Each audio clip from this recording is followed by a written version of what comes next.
Seriously. So, picture this. You're scrolling through the news, and for once, there's no headline about a new conflict, no talk of escalating tensions, no country flexing its military muscles. It sounds like a fantasy, right? Like something out of a sci-fi movie where everyone wears silver jumpsuits. But what if it wasn't? What if we could actually build a world without war, without weapons? I know, it sounds completely insane.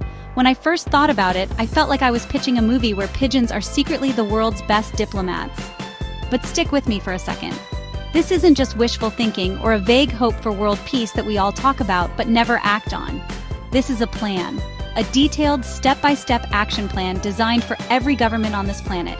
It's a roadmap to get us from where we are now, constantly on the brink, to a future where our kids don't have to learn the names of new bombs or see cities turn to rubble on TV.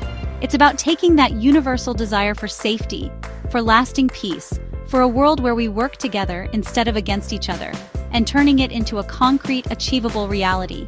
We're going to break down exactly how we can dismantle the machinery of war, piece by piece, and build something better in its place.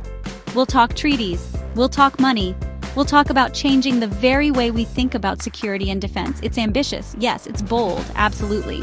But in a world that feels increasingly chaotic, maybe a bold, ambitious plan for peace is exactly what we need. So, let's get into it.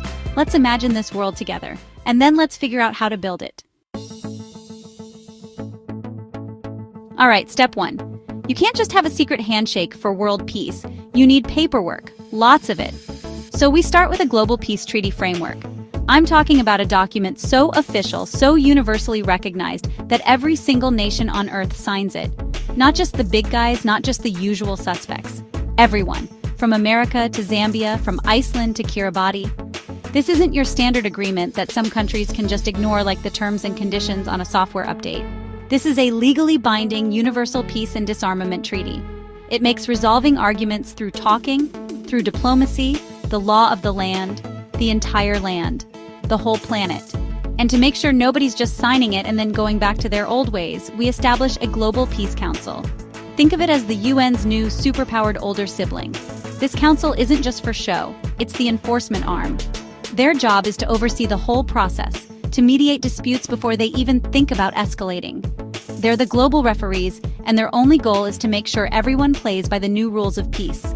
No more backroom deals, no more might makes right. Just a clear legal framework that says we solve our problems with words, not with weapons. It's the foundation for everything that follows. So everyone signed the treaty. Fantastic. Now for the tricky